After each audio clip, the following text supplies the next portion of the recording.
উত্তরাঞ্চল ফুটবলের মক্কা বলা হতো যে জেলাকে, সেখানেই আজ হাহাকার। একটা সময় ছিল কানায় কানায় পূর্ণ থাকত নীলফামারী জেলা স্টেডিয়ামের গ্যালারি। আন্তর্জাতিক ফুটবলের উন্মাদনায় কেঁপে উঠত এই জনপদ। আজ সেখানে শুধুই নিস্তব্ধতা। নিয়মিত টুর্নামেন্ট না থাকায় ঝিমিয়ে পড়েছে স্থানীয় ক্লাবগুলো। নীলফামারী থেকে পারভেজ রুবেলের পাঠানো তথ্য, ছবিতে ডেস্ক রিপোর্ট। সময়টা খুব বেশি দিন আগের নয়। 2018 সালে আন্তর্জাতিক প্রীতি ম্যাচের ভেন্যু হিসেবে নীলফামারী ছিল দেশের ফুটবলের প্রাণকেন্দ্র, ছিল বসুন্ধরা কিংসের হোম ভেন্যু। অথচ সেই সোনালী অতীত যেন এখন রূপকথার গল্প। মাঠ আছে কিন্তু খেলা নেই। স্টেডিয়ামের ঘাস এখন গবাদি পশুর দখলে। রক্ষণাবেক্ষণের অভাবে নষ্ট হচ্ছে কোটি টাকার অবকাঠামো। 5 আগস্টের রাজনৈতিক পট পরিবর্তনের পর স্টেডিয়ামটি বর্তমানে ব্যবহৃত হচ্ছে সেনাবাহিনীর ক্যাম্প হিসেবে। ফলে নিরাপত্তার কারণে বন্ধ স্থানীয় খেলোয়াড়দের প্রবেশাধিকার। প্লেয়ারদের কিন্তু প্র্যাকটিস হচ্ছে, কিন্তু প্লেয়াররা যে খেলবে সেই সুযোগটা পাচ্ছে না। যখন সরকার পতন হলো তারপর থেকে আমরা স্টেডিয়ামে প্র্যাকটিস করার কোনো সুযোগ পাই না।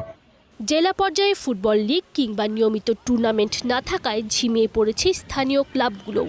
নীলফামারীর ফুটবলে এখন দীর্ঘমেয়াদী স্থবিরতার ছাপ।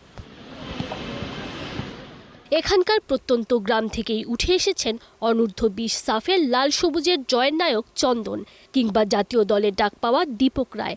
জাতীয় দলের সাবেক অধিনায়ক আরিফ হোসেন মুনের শুরুটাও এই মাটি থেকেই। প্রতিভার কমতি নেই এই জনপদে, কিন্তু নতুন মুন, দীপক কিংবা চন্দন তৈরির কারখানায় এখন যেন অদৃশ্য তালা ঝুলছে। টুর্নামেন্ট নাই, প্লেয়ার যে উঠবে, আমরা যে প্র্যাকটিস করব, ক্লাবগুলো যে খেলি, যে টাকা ইনকাম করব, তাহলে চাহিদা বাড়বে। যদি আমরা টাকা পাই, আমরা চাহিদা আমাদের বাড়বে, কিন্তু এই জিনিসগুলো হচ্ছে না। এমন কোনো যদি বিষয় থাকতো যে হ্যাঁ, ঢাকার কোনো ক্লাব সদিচ্ছায় এখানে এসে আমাদের কাছ থেকে প্লেয়ার কালেকশন করতো। আমাদের এখানে তো প্লেয়ার নেই না, ওরা যে এখানে কিছু একাডেমি চালায় বা ওদের যে নিজস্ব পাইপলাইনের কিছু প্লেয়ার আছে, তারা ওগুলোকে নিয়েই ব্যস্ত থাকে। বর্তমানে আমাদের নীলফামারীতে ফুটবল খেলোয়াড়রা আরও সুযোগ পাচ্ছে কম, একমাত্র একাডেমি কেন্দ্রিক নির্ভর হয়ে গেছে। আমাদের বিভিন্নভাবে লিগ টুর্নামেন্ট করা উচিত, যেটা ডিএসএ এবং ডিএফএ, আমাদের জেলা ক্রীড়া সংস্থা এবং জেলা ফুটবল অ্যাসোসিয়েশন, এরা একটা ভালো সংগঠন তৈরি করে, ভালো সংগঠক তৈরি করে যদি বেশি বেশি করে লিগ টুর্নামেন্টের আয়োজন করা যায়, তাহলে দেখা যাচ্ছে আমাদের খেলোয়াড়রা যে নিয়মিত প্র্যাকটিস করছে তাহলে আরও বেশি প্রতিদ্বন্দ্বী হবে। মাঠের বর্তমান সংকট আর নিয়মিত লিগ আয়োজন নিয়ে কি ভাবছে জেলা ক্রীড়া সংস্থা?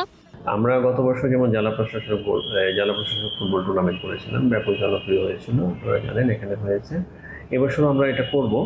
পাশাপাশি আমাদের এই স্টেডিয়ামটা বাফুফের জন্য বরাদ্দ দেওয়া হয়েছে। ওরা যখন এই কার্যক্রমগুলো শুরু করবে এবং সরকারিভাবে যে বিভিন্ন সময়ে যে খেলাগুলোর আয়োজন করার জন্য বলা হচ্ছে বিভিন্ন জিনিস, সেগুলো কিন্তু আমরা রেগুলার করে আসছি। যে মাঠ থেকে একসময় জাতীয় দলের পাইপলাইন সমৃদ্ধ হতো, সেই নীলফামারী ফুটবল এখন খাদের কিনারায়। যথাযথ পৃষ্ঠপোষকতা আর নিয়মিত লিগ আয়োজন না করলে উত্তরবঙ্গের এই ফুটবল উর্বর ভূমি অচিরেই পরিণত হবে এক মরুভূমিতে। কর্তৃপক্ষ কি জাগবে, নাকি অবহেলার এই চাদরেই ঢাকা পড়বে আগামীর চন্দন দীপকরা? Tanzim Oishi, star news. এবারে চলে যেতে চাই নীলফামারীতে। নীলফামারীর ফুটবল অবকাঠামো নিয়ে বিস্তারিত জানতে সেখানে আছেন আমাদের সাবেক ফিফা রেফারি ও নীলফামারী ফুটবল একাডেমির প্রতিষ্ঠাতা সভাপতি ভুবন মোহন তরফদার। খুব বেশি দিন আগের কথা নয়, 2018 সালে আসলে আন্তর্জাতিক প্রীতি ম্যাচের ভেন্যু হিসেবে নীলফামারী জেলা স্টেডিয়াম ব্যবহৃত হয়েছে এবং একই সাথে এটি বসুন্ধরা কিংসের হোম ভেন্যু ছিল। কিন্তু এখন মাঠ আছে, কিন্তু সেখানে খেলা নেই, সেখানে গবাদি পশুর দখলে অনেকটাই স্টেডিয়ামটা। তো রক্ষণাবেক্ষণের অভাবে একই সাথে কোটি টাকার অবকাঠামো নষ্ট হচ্ছে। এই বিষয়ে আসলে আপনি কি বলতে চান এবং এর থেকে পরিত্রাণের কি উপায় আছে? আমি ইতিমধ্যে বেশ কিছু মিডিয়াতে আমি এই কথাগুলো বলেছি। নীলফামারী ক্রীড়াঙ্গনটা হলো একটা প্রাণ, আমাদের খেলোয়াড়ের একটা প্রাণ। এখান থেকে অনেক প্রতিভাবান খেলোয়াড় তৈরি হয়েছে। তা বিগত বেশ কিছুদিন থেকে কিন্তু আমাদের এই খেলার ধারাবাহিকতা অনেকটা শূন্যতায় পরিণত হয়েছে। খেলোয়াড় কিন্তু প্র্যাকটিস করছে, আমাদের যেমন নীলফামারী ফুটবল একাডেমি রয়েছে, আরো কিছু একাডেমি রয়েছে, ক্রিকেট একাডেমি রয়েছে। তারা নিতান্তই সবসময় প্র্যাকটিস করছে, কিন্তু প্র্যাকটিস করে কি হবে?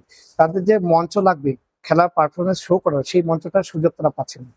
তা আমাদের নীলফামারীতে বেশ অনেকদিন হচ্ছে শৃঙ্খলা দায়িত্বে রয়েছে বাংলাদেশ সেনাবাহিনী।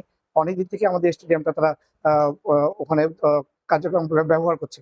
সে কারণে আমাদের যারা খেলোয়াড় থেকে আরম্ভ করে অন্য কারো প্রবেশ সম্পূর্ণ নিষেধ। যে কারণে আমাদের কিন্তু একটাই মাত্র মাঠ, সেটা নীলফামারী হাই স্কুল মাঠে। এই একটা হাই স্কুল মাঠে আমাদের বড় টুর্নামেন্ট বা লিগ টুর্নামেন্ট আয়োজন করা সম্ভব না। ওটা আমাদের স্টেডিয়ামটা ওয়েল ডেকোরেটেড, ওয়েল সেফটি সকলের জন্য। তা আমরা চাইবো যে যত দ্রুত সম্ভব আমাদের এই স্টেডিয়ামটাকে উন্মুক্ত করে খেলাধুলা করে মাঠমুখী করার জন্য, আর খেলোয়াড়দের মঞ্চে যাতে তৈরি হয় সেই জন্য বেশি পরিমাণ লিগ এবং টুর্নামেন্টের আয়োজন করে। ইতিপূর্বে কিন্তু আমাদের অনেকগুলো টুর্নামেন্ট হয়েছিল, মার্কেন্টাইল ব্যাংক, জেলা প্রশাসক গোল্ড কাপ, বিভিন্ন ধরনের অনেক টুর্নামেন্ট হয়েছিল। এছাড়াও লিগ কিন্তু প্রতিনিধি হয়েছিল। এখন কিন্তু সেইটা একদম স্থবির হয়ে আছে। আমরা চাইবো যে যত দ্রুত সম্ভব খেলাধুলার প্রাণটাকে ফিরিয়ে আনতে লিগ এবং টুর্নামেন্টের ব্যবস্থা করার চেষ্টা অব্যাহত রাখা।